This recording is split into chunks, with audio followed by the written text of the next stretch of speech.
Hello, everybody. This is Felicia, and I'm here today with a technique that I've been wanting to use, and that technique is engraving with my heat tool.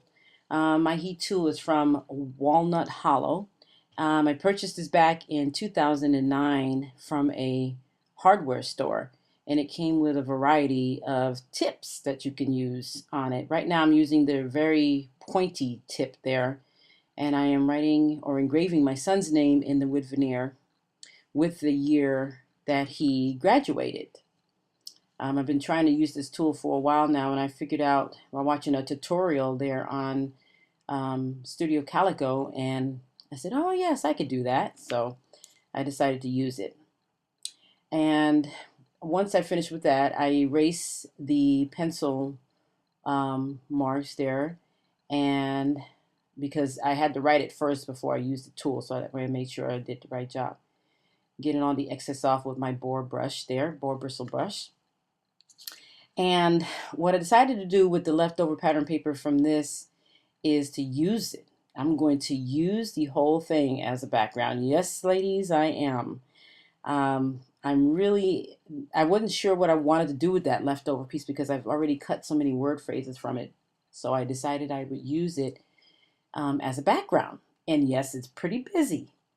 So what I'm going to do with that is right now I'm making sure I get some of the excess edges off of there. I mean, well, not off of there, but glued down. And then I am going to mat my photo on some Studio Calico white cardstock. And the yellow cardstock in the background is from Basil, and it has a nice little sheen to it too. I like that, so I decided to use that as well. So once I get this photo matted, I wanted to leave a little excess at the top so that I can do a cluster of embellishments there. And I start out by trying to figure out where I want to put things, but I quickly realized that's right, this background is really busy, so let me start clustering here.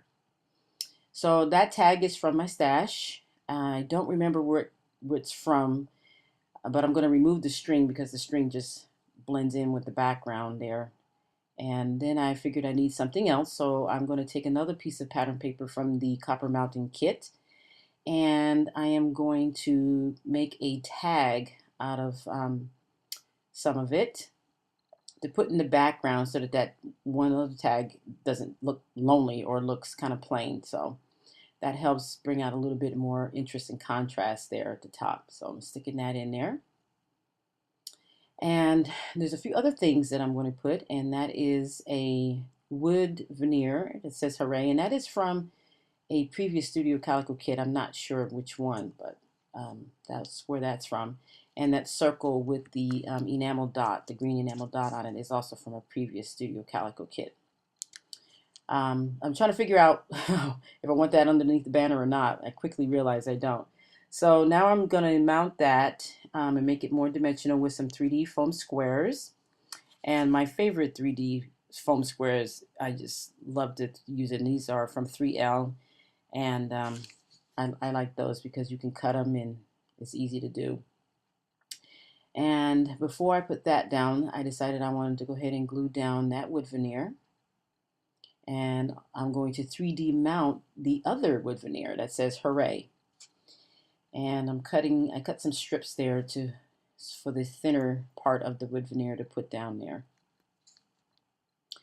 Once I get this down, then I'm going to be 3D mounting the banner wood veneer at the base of the photo there. And then I grabbed the washi tape, of course, so I'm putting that washi tape. That washi tape is actually from Freckled Fawn. That came out of their January embellishment kit, and I like it. I really do like it because it does go with quite a few things. I always pick that color up for some reason or another, but I like that. So then I, of course, make that whole entire piece there that the photo is matted on into a giant tag. Being as the background is so busy, I decided to keep all my clusters on the white and just keep that centered.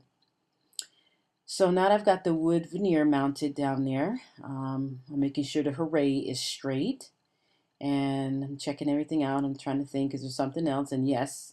So I grabbed the enamel arrows there. Now those are from Doodlebug. And I just love those Doodlebug. They put so many varieties of shapes in there that you can use. So I'm trying to put down 2 rows of these arrows, but I realize later on, which you'll see, that maybe I should have measured my letters first. This time I was so excited of being able to use that whole pattern paper, I wasn't thinking about the alphabet. So right now I'm grabbing some basic gray letters.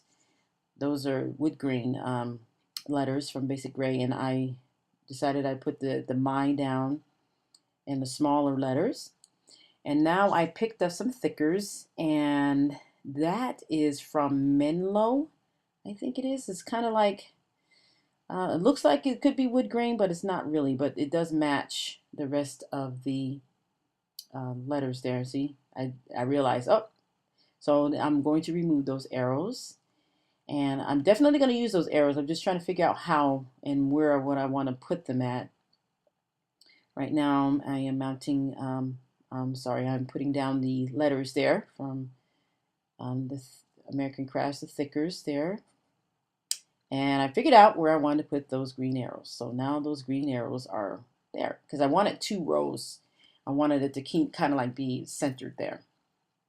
So I cut another piece of paper from the pattern paper from the Copper Mountain kit, and I'm journaling, and the journaling says, my son finally graduated from high school, 1 down and 1 to go.